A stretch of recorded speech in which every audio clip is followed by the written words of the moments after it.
National Preparedness Month, Day 10.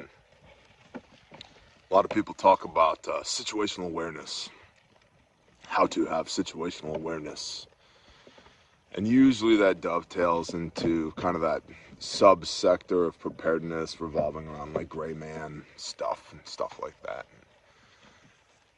Usually is catering towards an audience that lives in a high population density area, because situational awareness is, how to not get mugged when the balloon goes up in New York City, Chicago, LA, Dallas, Miami, right? Blah, blah, blah, blah, blah.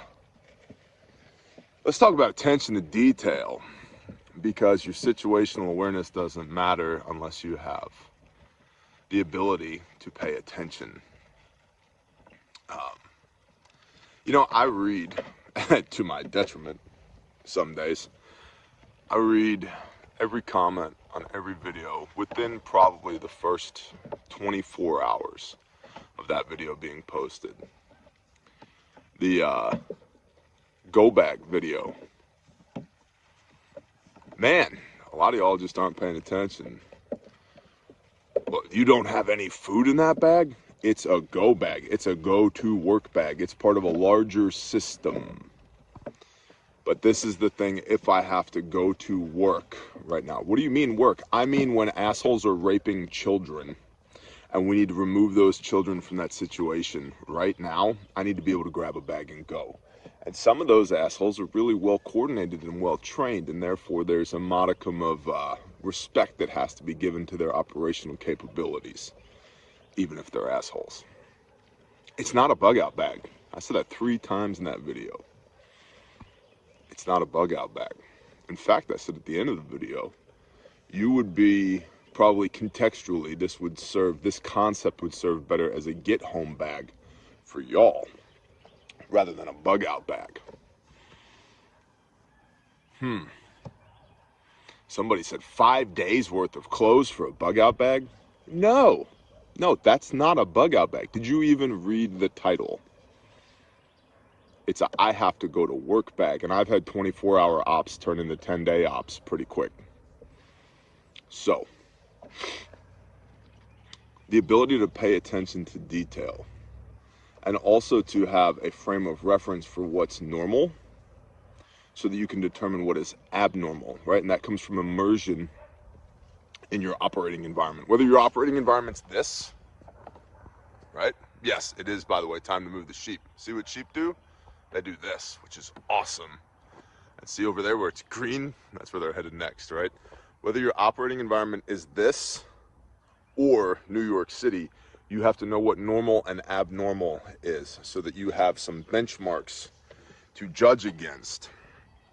So there's some historical data there to make informed decisions with, not just, I don't know, I think.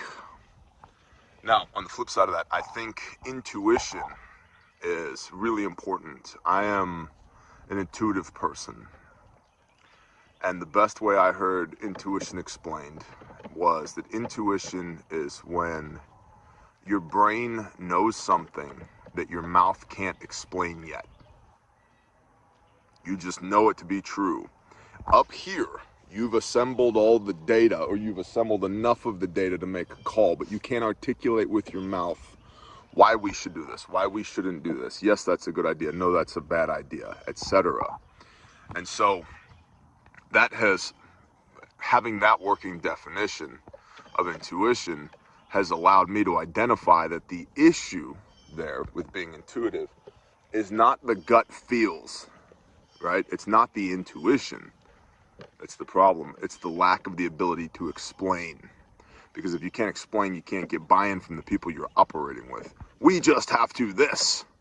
Well, that's not intuition anymore. That's an ultimatum. And ultimatums, when you draw a line in the sand, if the other people in your crew don't step over it with you, are they really in your crew? Gotta police your water hose.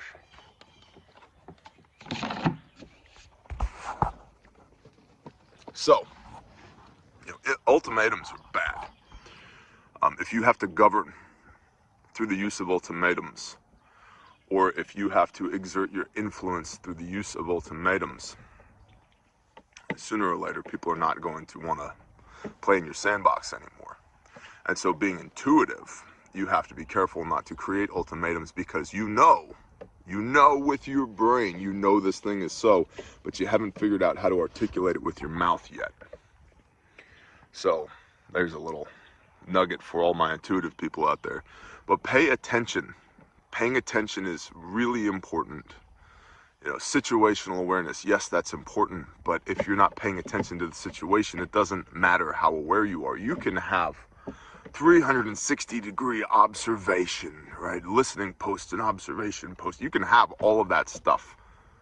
Oh, I know where the exits are in every building. Good for you. Me too. But if you're not paying attention, none of that matters. You can have the best observation post in the world put together, right? If there's nobody in it functioning as sensors, nobody's paying attention, does it matter? Right? Like if you go climb up in a deer stand, right? And you're going hunting, bro. And you fall asleep, you're not paying attention, and a 10-point buck walks by.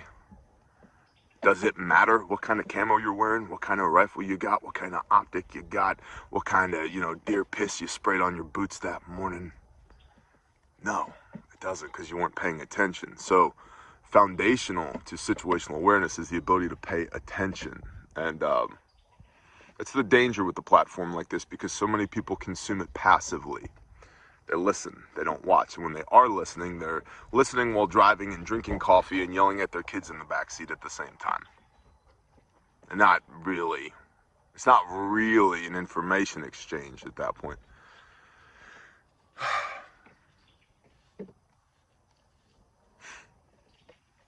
National Preparedness Month. Prepping is more than buying shit and putting it on the shelf. Prepping is more than a hobby. It's a way of life for us. We live this way. I've done the math. The logical conclusion was, too many people is a bad thing. Not enough people is a bad thing. Not enough food is a bad thing. So, we live out here, people we love, with food on the hoof, and we do the things. And as I've said before, the window of opportunity to buy your way out of this problem is closing. Which means if you're still in hobby mode, preparedness level equals hobby, you should probably up your game or figure out how you're going to plug into this beast system. Go play for the other team, because the system, this American empire system, whether we want it to or not, is failing. You don't want to fail with it. And you're either going to have to hitch your wagon even harder to the failing system, or build your own system. Resilience. That's what we're trying to do out here.